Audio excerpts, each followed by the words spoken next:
Hello friends, welcome to our YouTube channel RSB CCC0B में आपका स्वागत है। आज हमारे पास दोबारा से करंट अफेयर्स के कुछ क्वेश्चंस हैं, तो चलिए शुरू करते हैं। हाल ही में गुजरात के मुख्यमंत्री के रूप में किसने शपथ ली है? इसका उत्तर है भूपेंद्र पटेल। भूपेंद्र पटेल ने गुजरात के मुख्यमंत्री के रूप में शपथ ली है। राज्यपाल आचार्य देवव्रत ने गांधीनगर के राजभवन में उन्हें शपथ दिलाई। वह गुजरात विधानसभा के सदस्य भी हैं और घाटलोदिया निर्वाचन क्षेत्र का प्रतिनिधित्व करते हैं। विजय रूपाणी के इस्तीफा देने के बाद 13 सितंबर को भूपेंद्र पटेल गुजरात के मुख्यमंत्री बने। हमारा अगला सवाल है, सेंट्रल कोल्डफील्ड लिमिटेड में ओपन कास्ट खदान में काम करने वाली पहली महिला उत्खनन इंजीनियर कौन बनी है?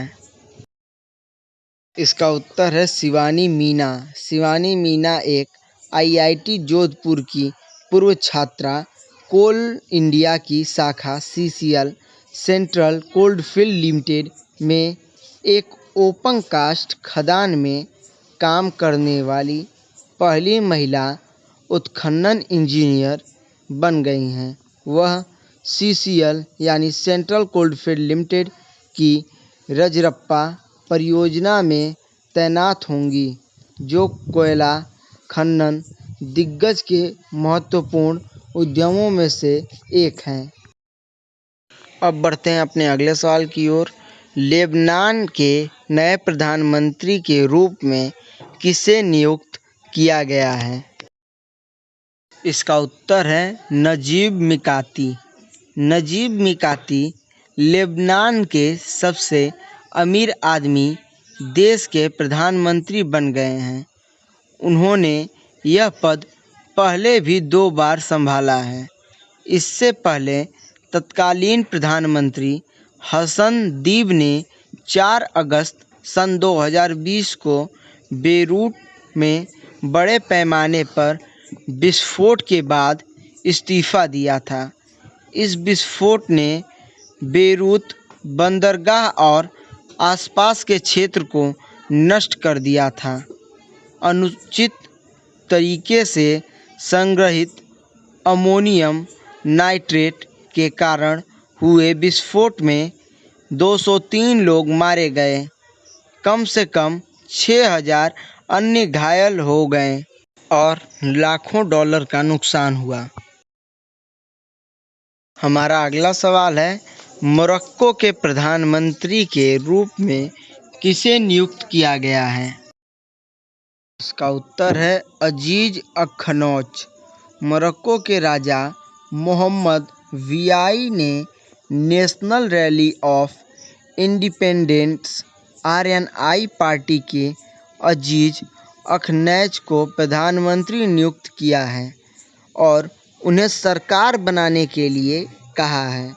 8 सितंबर को हुए संसदीय चुनाव में RNI सबसे बड़ी पार्टी बनकर उभरी, जिसने 1 दशक तक देश का नेतृत्व करने वाली Islamic justice and development party को पराजित किया।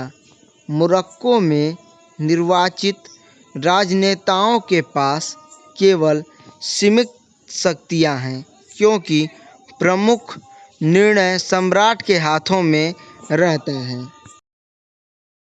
अब चलते हैं अगले सवाल पर। हमारा अगला सवाल है, human rights and terrorism in India पुस्तक के लेखक कौन हैं? इसका उत्तर है सुब्रमण्यम स्वामी। भाजपा सांसद सुब्रमण्यम स्वामी ने human rights and terrorism in India नामक एक पुस्तक प्रकाशित की है, जिसमें बताया गया है कि कैसे आतंकवाद का मुकाबला उचित प्रतिबंधों के भीतर मानव और मौलिक अधिकारों के साथ किया जा सकता है, जिसे संविधान द्वारा अनुमत और सर्वोच्च न्यायालय द्वारा बरकरार रखा गया है।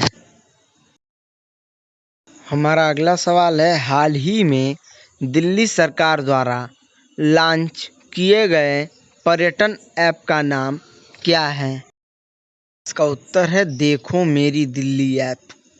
दिल्ली सरकार ने हाल ही में देखो मेरी दिल्ली नाम से एक मोबाइल एप्लीकेशन यानी कि मोबाइल ऐप लॉन्च किया है। इसे दिल्ली सरकार के पर्यटन विभाग द्वारा डिज़ाइन किया गया है।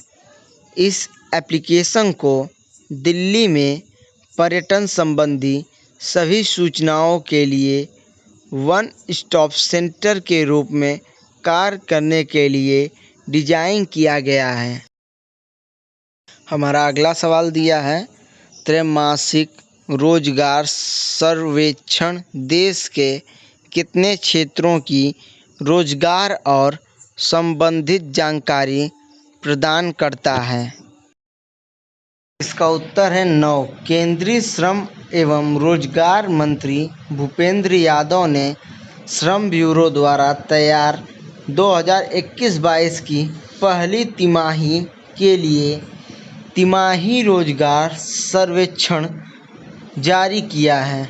यह सर्वेक्षण देश के 9 चयनित क्षेत्रों विनिर्माण, निर्माण, व्यापार, परिवहन, शिक्षा, स्वास्थ्य, आवास और रेस्तरां, IT, BPO और वित्तीय सेवाओं में संगठित और असंगठित क्षेत्रों में प्रतिष्ठानों की रोजगार संबंधी जानकारी और डेटा प्रदान करता है।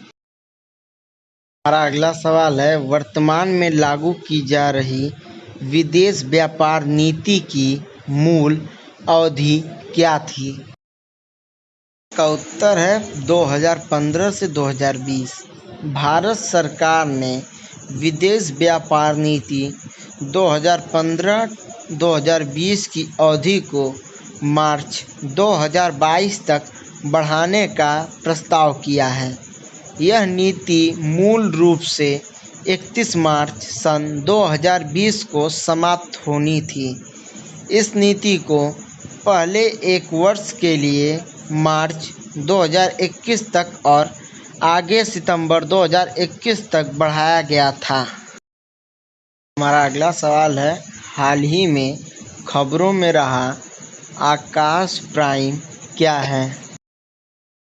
इसका उत्तर है आकाश मिसाइल का नया संस्करण। रक्षा अनुसंधान और विकास संगठन DRDO ने हाल ही में ओडिशा के चांदीपुर में एकीकृत परीक्षण रेंज में मिसाइल आकाश प्राइम का परीक्षण किया है। आकाश मिसाइल के इस उन्नत संस्करण को DRDO द्वारा डिजाइन और विकसित किया गया है और बेहतर सटीकता के लिए स्वदेशी सक्रिय RF शिखर से लैस है। हमारा अगला सवाल है, राष्ट्रीय जैविक तनाव सहिष्णुता संस्थान National Institute of Biotic Stress Tolerance कहाँ स्थापित है? इसका उत्तर है रायपुर।